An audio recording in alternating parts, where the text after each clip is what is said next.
देखिए सुजाता, ये परंपरा रही राजस्थान में, कभी भी ऐसा नहीं हुआ जब भी रिवाज बदला या सरकार बदली है, जो पुराने मुख्यमंत्री हैं वो जरूर आते हैं, एक्स सीएम्स आते हैं। लेकिन और राज्यों का अगर आप तुलना करें, उदाहरण दें, तो बहुत बार ऐसा हुआ है कि जब बीजेपी के मुख्यमंत्री शपथ ग्रहण करते हैं, कांग्रेस के कई नेता वहां से नदारद रहते हैं, वो नहीं जाते हैं, बहाना करते हैं कि पार्टी की मीटिंग थी, वक्त नहीं मिला, कहीं और जाना था। लेकिन नितिन गडकरी केंद्रीय मंत्री भी पहुंच गए हैं। देखिए, जैसा हम आपको बता रहे हैं कि केंद्रीय मंत्री आ रहे हैं, अलग प्रदेशों के मुख्यमंत्री आ रहे हैं। नितिन गडकरी सड़क परिवहन मंत्री अब पहुंच चुके हैं जयपुर। कुछ ही देर बाद वो सभा स्थल पर पहुंच जाएंगे। जी अमित।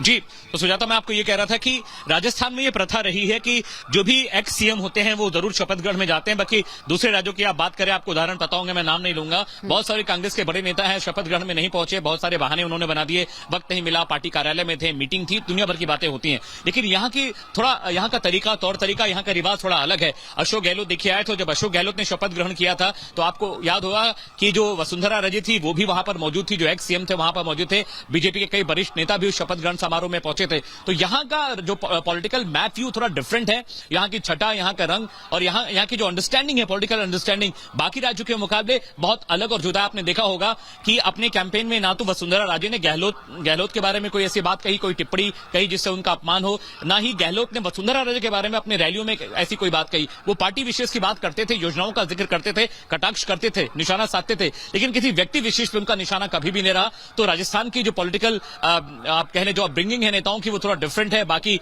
राज्यों के मुकाबले अलहदा है। बिल्कुल, लेकिन अमित, क्या प्राथमिकताओं का भी कोई जिक्र हो पाया शपथ ग्रहण के बाद? क्योंकि हमने मध्य प्रदेश देखा, वहां पर शपथ ग्रहण के बाद कैबिनेट की मीटिंग हुई और उसमें प्राथमिकता यह तय हुई कि लाउडस्पीकर और मीट की अवैध दुकानों पर कार्रवाई होगी।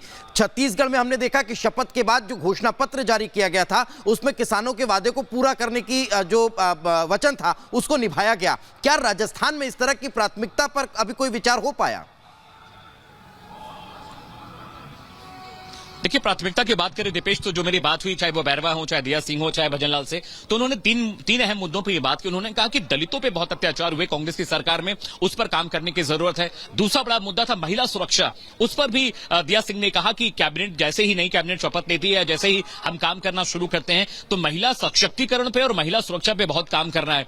भजनलाल शर्मा ने यह कहा कि हिंदू मुस्लिम जो राइट्स होते रहे राजस्थान में गहलोत सरकार के वक्त, चाहे वो मंदिरों का तोड़ा जाना हो या करौली के दंगे रहे हो, तो उन्होंने कहा कि हम इस तरह के एक मैकेनिज्म डेवलप करने की कोशिश कर रहे हैं कि फिर से यहां पे कम्युनल राइट ना हो। चाहे कन्हैयालाल का एग्जांपल आप ले लीजिए, इन मसलों को लेकर सरकार बहुत चिंतित है। और उन्होंने कहा कि जैसे ही हमारी सरकार बनती है, safety, security, food, sanitization, education, infrastructure, महिला सुरक्षा, इन पर हमारा फोकस रहेगा। तो मुझे लगता है कि शायद भजनलाल शर्मा शपथ ग्रहण करने के बाद सबसे पहले जो मुद्दे छूने वाले हैं उनमें महिला सुरक्षा सबसे अहम होने वाला है, दलितों पर होने वाले अत्याचार बहुत अहम होने वाले हैं, और जो कम्युनल राइट्स दीपेश हुए राजस्थान में बीते कुछ सालों में, उस पर कंट्रोल करने की पूरी कोशिश नई सरकार करने वाली, जो मेरी बात हुई है, जो मैं समझ पाया हूं अभी तक।